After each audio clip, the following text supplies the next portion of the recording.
حدیث مبارکہ میں آتا نا کہ جو شخص 7 دانے عجوا کھجور کے روزانہ کھاتا ہے، اصل میں وہ جادو سے بچنے کے لیے اچھا وہ کیونکہ نبی صاحب نے شاہ فرمایا تھا کہ جو مدینے کے اسپیشلی لفظ مدینے کے سمجھ کے کہ جو مدینے کی عجوا کھجور کھائے گا وہ جادو سے اس دن محفوظ رہے گا. اچھا اس میں 7 دانے بھی؟ ہاں 7 دانے. لیکن جس پہ جادو ہے اس کے لیے پھر سورہ فلق والناس اور آیت الکرسی وہ کثرت سے پڑھنا. ایک چیز مجھے پوچھنی ہے کہ جیسے ہمیں پتہ ہے کہ یہ جو گندا جادو، سفلی یا کالا جادو لوگ کرتے ہیں، وہ قبرستان میں بیٹھ کے، قبر کے اندر بیٹھ کے چلے کرتے ہیں، قبر کی مٹی لا کے لوگوں کے گھروں میں ڈال دیتے ہیں، مردے کے بال کاٹ کے لوگوں کے گھروں میں ڈال دیتے ہیں، اور اس طرح کی بہت ساری چیزیں ہوتی ہیں.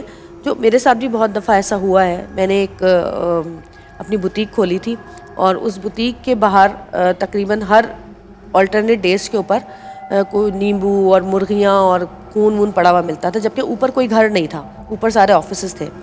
اور پھر اس کے بعد وہ تو خیر پتہ چل گیا تھا کہ کس نے کیا، کیونکہ سامنے والی دکان پہ کیمرہ لگا ہوا تھا. تو میں نے کہا تھا کہ آپ میری شاپ کے سامنے اگر کیمرے کا وہ رخ موڑ دیں گے تو مجھے پتہ چل جائے گا کہ کون ڈال کے جاتا ہے. تو وہ اپنے ہی قریبی، بہت قریبی دوست تھے جنہوں نے سب کیا.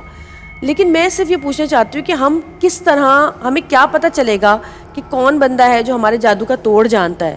مطلب کچھ جادو اتنے خطرناک ہوتے ہیں کہ اس کا توڑ کروانا لازمی ہوتا ہے. میں آپ کو بتاتا ہوں، دیکھیں اس میں یہ کہ ایک بات میں آپ سے پوچھ سکتی ہوں، آپ بھی تو علاج کرتے ہیں نا لوگوں کا، لیکن آپ کے پاس ایسے لوگ آتے ہیں کہ جن پہ واقعی سخت جادو ہوا ہوتا ہے؟ میں آپ کو بتاتا ہوں، دیکھیں اس میں سب سے بہترین یہ ہوتا ہے کہ علماء جو عالم دین ہیں اور جو اس کا علم جانتے ہیں. دیکھیں شریعت کا ایک علم الگ ہے اور اس کا ایک تھوڑا سا علم الگ ہے. لیکن جو عالم دین جو آپ کو ظاہر اور باطن لگے، اسے ہمارے یہاں فتویٰ دیا جاتا ہے کہ آپ ظاہر پہ فتویٰ دیں.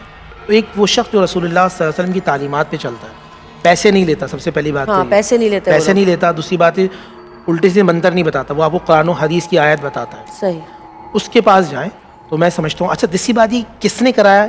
قرآن میں اللہ فرماتے ہیں انی عالم غیب السماوات والارض، غیب کا علم صرف اللہ کے پاس ہے. بے شک. کہ کسی نے اس نے کرا دیا، اس نے کرا دیا، ایسا شخص جو ہے وہ بھی جھوٹا ہوتا ہے.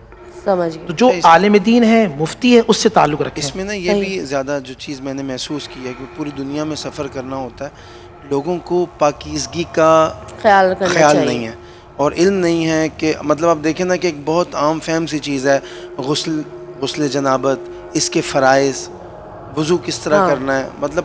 لیکن میں آپ کو ایک بتاؤں باقی کے معاملات، اس کے باوجود جو شخص 5 وقت نماز پڑھے، ایسے مفتیان کرام میرے دوست ہیں، اس پہ اثر کم ہوتا ہے، جادو ان پہ بھی جادو ہوتا ہے. اچھا لیکن اثر تھوڑا کم ہو جاتا ہے. لیکن جو عموماً لیکن یہ کہ پاکی کا خیال رکھنا چاہیے، نماز کی پابندی رکھنا چاہیے، باوضو رہنا چاہیے. تھرڈ یہ کہ آیت الکرسی کا حصار ہر شخص کو کرنا چاہیے. خود نبی پاک صلی اللہ علیہ وسلم سورہ فلق اور سورہ ناس، اما عائشہ اس کی راوی ہیں، حضور اس وقت تک نہیں سوتے تھے جب تک سورہ فلق اور ناس پڑھ کے اپنے ہاتھوں پہ پھونک کر اپنے پورے جسم پر پھیرتے تھے.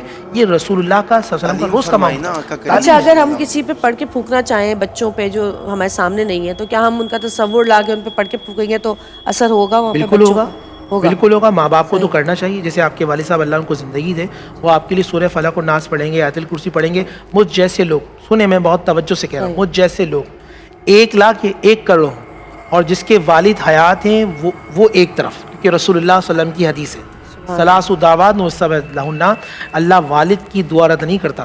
سبحان اللہ. بھائی اپنے ماں باپ کی دعائیں لیں اور اللہ تعالیٰ ایسے لوگوں کو ہدایت دے جو کہ جادو کرتے ہیں اور جادو کرواتے ہیں. آج یہ شروع ہو رہا ہے 19 سے 12 جی بالکل، اور اس کے اندر آپ ذرا سنیں گے اور اس میں جادو توڑ منتر سب کا علاج سب بتا رہا اللہ.